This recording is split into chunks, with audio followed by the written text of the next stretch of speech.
Hey there, welcome to another episode of Cooking with Violet Vixen. Tonight we are making a smoked salmon frittata. It's going to take quite a while to make, but it will be tasty. Anything with smoked salmon normally is.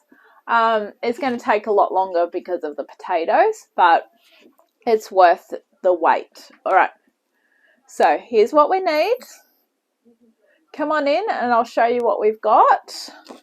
First of all, you need your oven on 170 and you will need a round cake tin, which we're going to brush with butter and line with paper. But prior to doing that, I would concentrate on getting your potatoes done, because without the potatoes cooked, you're waiting and waiting for your dinner forever, which is how I feel tonight. So the recipe was for 10 small Desiree potatoes, but about 1.2 kilos. So I have not got 10 because mine are bigger, but this is 1.2 kilos. Don't peel them. We're keeping the skin on. So pop them in a saucepan, put some water over the top and pop them on to boil, and then we'll go through the rest of the ingredients list. So as I said, until these are cooked, you're going to be waiting a while. So while these are cooking, this is when you take advantage of getting other stuff done. Alright, so I'm going to pop that on 6 with the lid on the top. Alright, so other things that we need, we're going to have melted butter to grease, so we'll just cut a bit off that. 4 green shallots thinly sliced. These have been in the freezer. There is 5 there, but they're small, so I'm just going to use all of those up. 1/3 cup of chopped fresh dill. I will probably almost use all of that. That's been in the freezer. 1/3 cup of chopped fresh continental parsley. Probably not all of that, but I'll see how I go. 1 tablespoon of fresh thyme leaves. Probably not all of that. They've all been in the freezer, so this is a good one for using up things in the freezer. 220 gram packet of sliced smoked salmon. Normally I buy it from the supermarket in a packet with a cardboard with it on top. Asked my butcher and he said yes, he could get it for me, so that is from the butcher. That looks really good. I've got some more for another recipe I'm doing later in the week as well. 5 eggs. Got them in my little egg keeper that goes in the fridge. And a 300 ml carton of thin cream. I'm using a 300 ml carton of thick cream. So now that you know what's in it, we're waiting for the potatoes to cook so we can cut them up, and then we'll get the rest of everything going. So while that's going on, I'm going to measure up the herbs, cut up the herbs and measure them up, and then I'll be back. So I've just chopped up the parsley. Best way to do it is to get one of these hackers.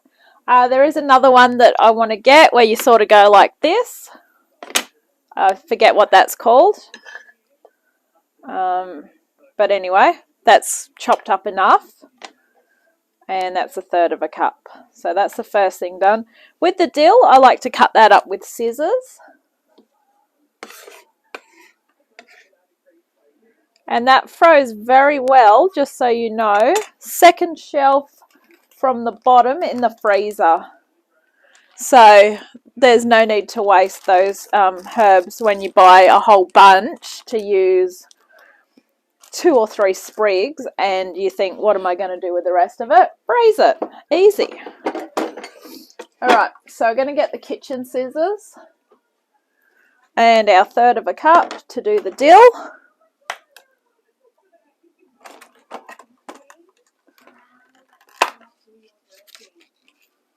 Alright, now the dill's dried out because I've had it in and out of the freezer quite a bit, but I don't think it's going to make much difference. I'm cooking it. This is what I like about when I freeze things. They're going in the oven.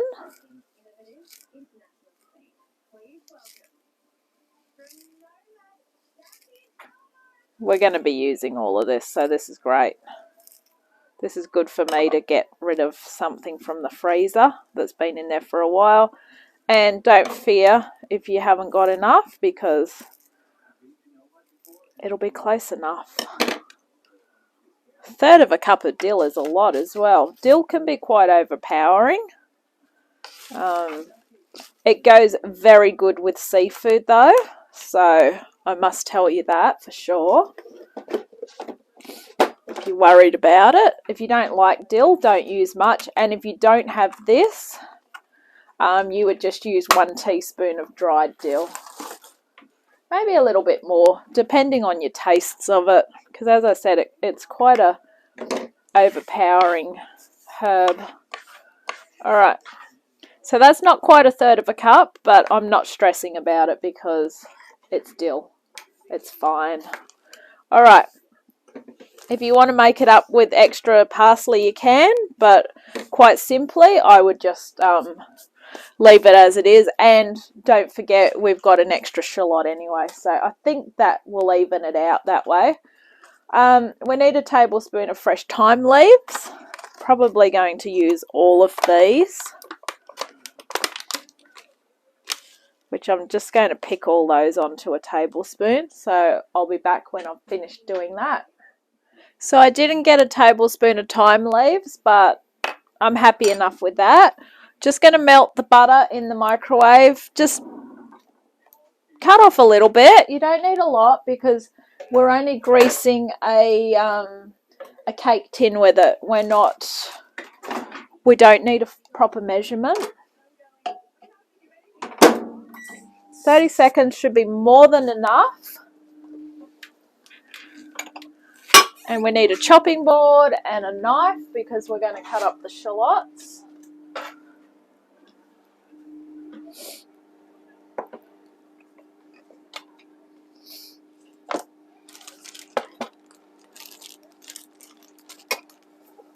Alright, let's get this cake tin greased and lined. Just going to dry it because I washed it out because I didn't know I had this one and it's been stored under the kitchen sink for a while. I don't know if it's got a bit rusty or what it is, so just as a precaution, I've rinsed it out and I'm just going to grease it and line it really well. Perfect. That is melted perfectly. 30 seconds. I'll just grab my brush.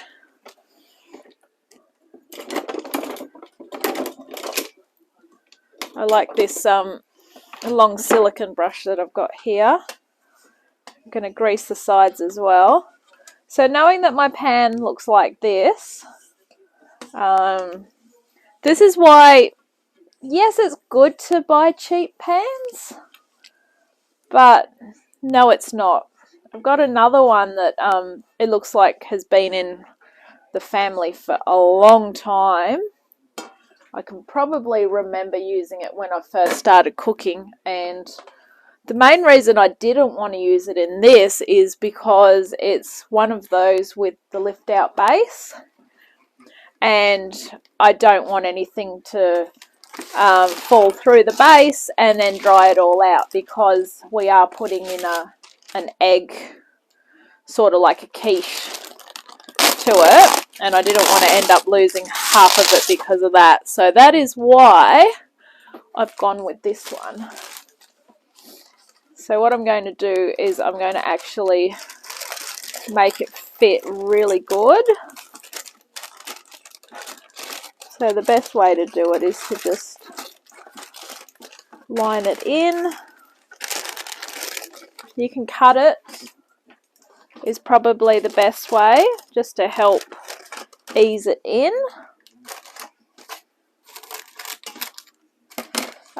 Or you can just make the base, cut the base out, and then cut a ring to go around the top. Whatever is easier for you. That's probably just the easiest way, the way I've just done it now, where I've just cut it down to size. While I have got a little bit of a bend to it, I don't think it matters that much. Alright, so that'll do. So that is greased and lined. So we can set that one back aside. Alright, potatoes are still going because potatoes take forever to cook, especially if you're watching them. So I'm just going to chop the shallots up. It says to thinly slice them. They are frozen, so I don't think I'm going to get them too thin. I wouldn't stress if they're not super thin. But they do freeze pretty well, and the only time I won't use frozen shallots in a recipe is if I'm not cooking them. I'll use fresh ones. Same with any of the parsley or any of the herbs. If I'm not cooking them, I'll buy a fresh bunch, use what I need, and then put more in the freezer. But good thing, predominantly most things that I am using veggies and herbs for are cooked. Alright, so that's cut up pretty easily. Alright, still waiting on these potatoes, obviously. So while that's going on, what we can do is we can see what else we've got to do, like get the eggs ready or whatever. Just so everything's ready, because when we go to make this, we're doing it, it's going to be sort of like a layer, where you layer it with the potatoes. So therefore I think it's going to be quicker if we've got everything ready. So there is a thing, the shallot mixture. So combine the shallot, dill, parsley and thyme in a small bowl. Okay, well that's easy enough.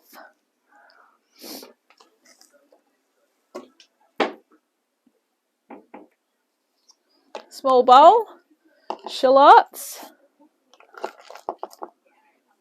dill and parsley,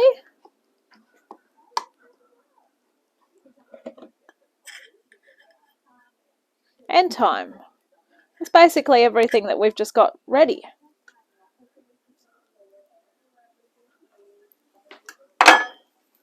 Alright, as I said, near enough's good enough with that. So they're all combined. Just stir them and set them aside.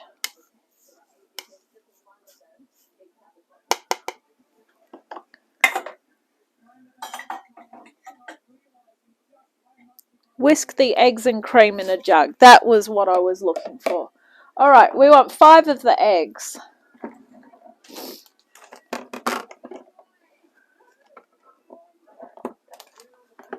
2, 3, 4, 5. If you're wondering why I've just gone from the back after going from the front, the one on its own was to be used first, and those I had to move forward anyway. So for you who have been watching the show, you will know that I like to crack the eggs one at a time into a cup before adding them to the final destination. And that's simply so that I don't get things like eggshell and foreign bits in there. Okay, one. I've got a few little mini compost bins going on at the moment because the big compost bin's full, and I need to get into the garden. Between rain and being sick and working, you can't do everything. Okay, this is why you crack it into a cup. Shell. No one likes shell in their food. Thank you. 2.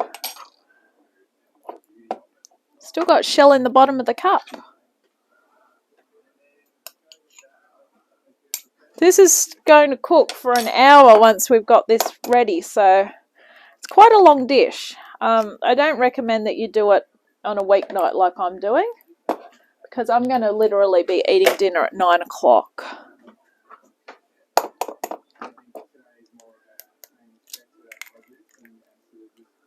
wonder I'm starving. Okay. And one more. Now, I recommend once you got all this together, you get a whisk and you give it a good whisk. Perfect. Whisk that before you put your cream in. We might check the eggs in a moment. The eggs, the potatoes.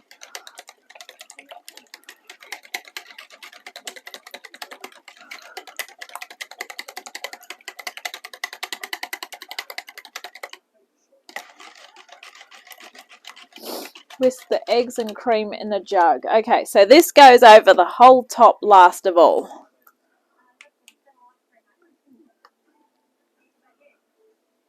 Beautiful. Alright, that's a good cream mixture. Set that aside.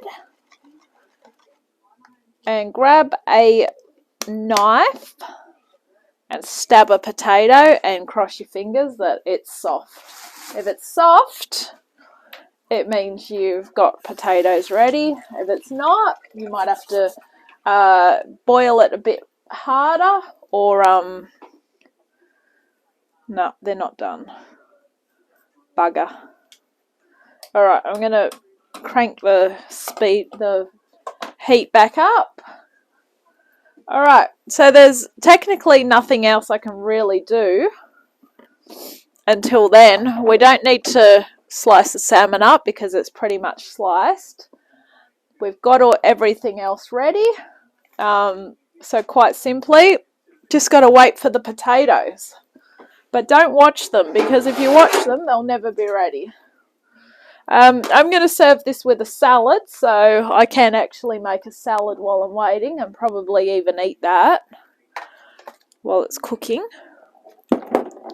So I will be back when I have cooked potatoes. Okay, so I had the potatoes cranked up high for 5 minutes. It said they didn't need to be cooked, but just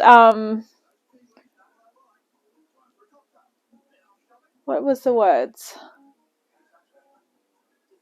Till just tender. If I stab them, they are just tender. I'm going to put the timer on for 10 minutes and then I'm going to slice them up and then we're going to be good to go. They are hot. Alright, I've got a little bit longer, but I'm just going to start slicing it up now. So the good thing is there's 6 potatoes, so a third is pretty easy. It's just 2. So what I'll do is I'll slice the 2. We want them into about 1 centimetre slices. It's good that they're a bit firm still, because that way at least we can cut them without them mashing up.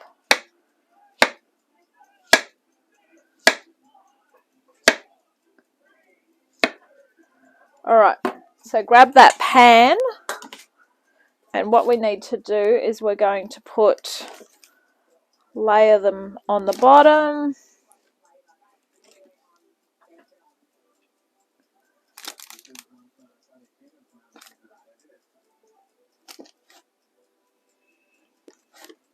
Try and push them in because they're pretty big.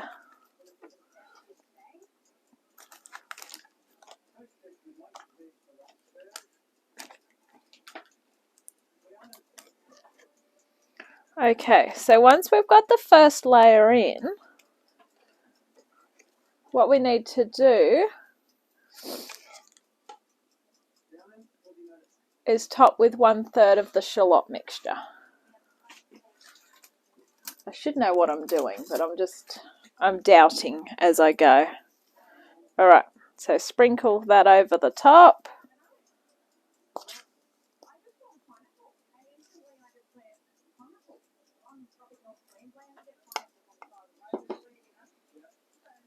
Then you want to put your smoked salmon on the top, 1/3.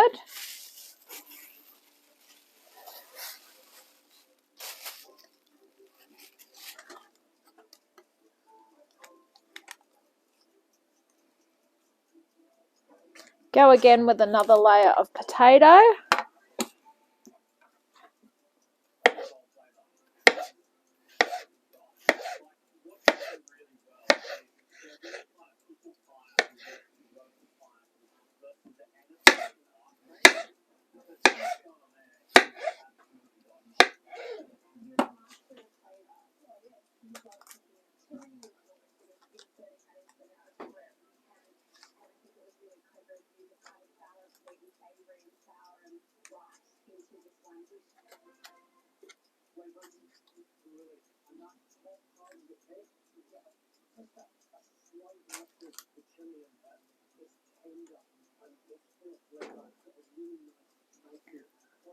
Right, that's our next layer. This is going to be a bit of a tall thing here. I hope it's going to be okay.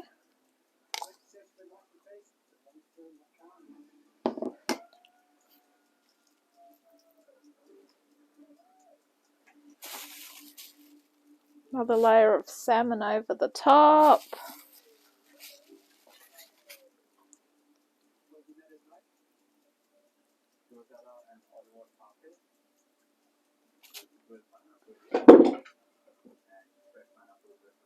Okay, final layer.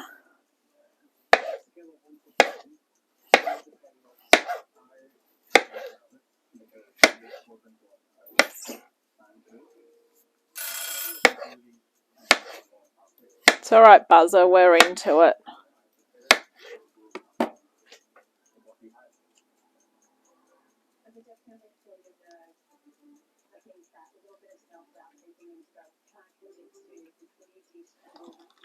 Oh, that potato. Those last potatoes are the hottest ones.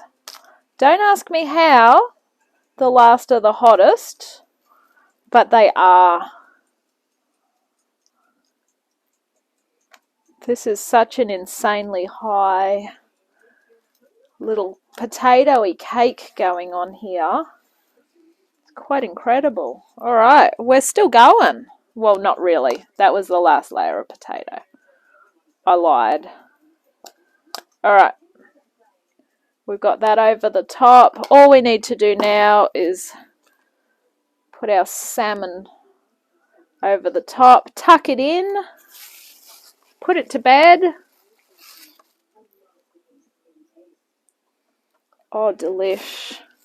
Look at that. All right. We want some salt and pepper into our salmon mixture because otherwise it's just going to be a bit bland. So grab a crack of salt, crack of pepper. Just going to wash my hands first and remove that knife. I really don't need to cut my hands off. All right. So if you've got a pan that's taller than that or maybe wider than that, I'd suggest you go with it because I've still got to put this sauce in.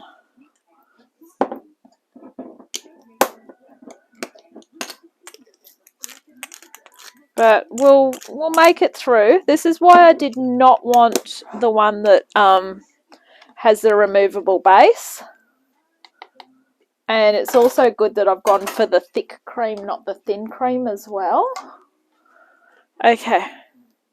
So drizzle it over the top, making sure that it does not go over the edge.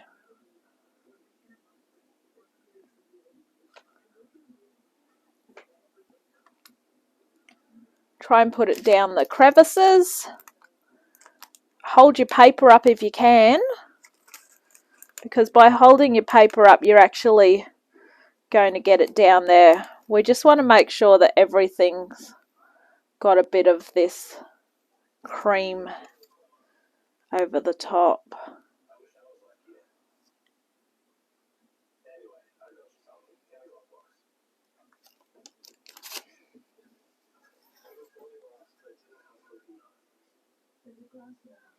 Because there's plenty of space through there. So you've just got to pour it in slowly. Don't be too impatient. It's tempting to be impatient with it, but however, if you do that, you're just going to end up with a nightmare. Basically, it's just going to go everywhere.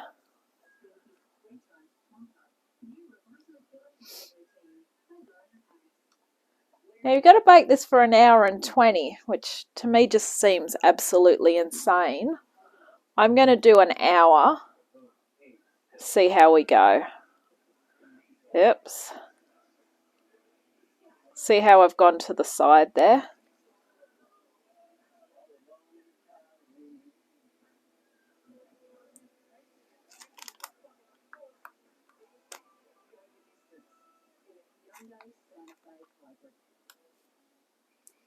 Good, we're getting that down those good sides.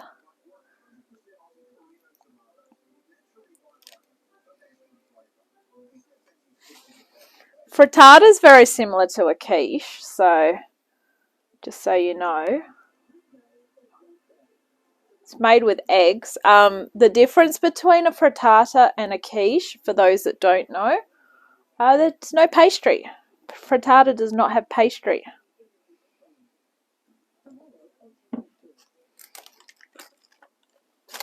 This is where this high paper really comes in handy for us. We've still got more.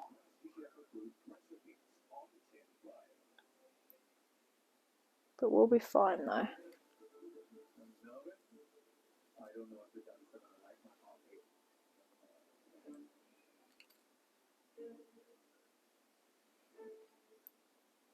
There's a bit more to go.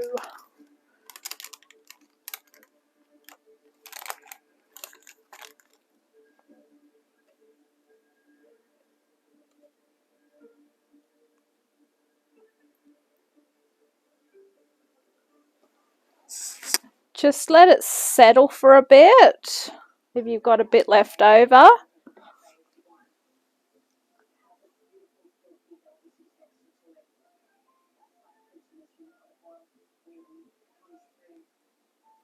Okay, fantastic. We're finally in. Okay, into the oven for just say an hour. Check on it. If it's not done enough, give it another 20 minutes. And then you want to turn it out onto a plate and cut it into wedges. It serves 8. You can cut it into smaller wedges or bigger wedges if you want. But I'd go for 8 because it's quite substantial. All right, I'll see you when it's done. Okay, so I gave that just under the 1 hour. I've stabbed it. It's not coming up liquidy, and the potatoes are soft. So that is going with my salad that I've made. There we go. That's a bit better light. Light shit at this time of night. So that has been smoked salmon frittata. Enjoy. I'll catch you on another adventure. Bye.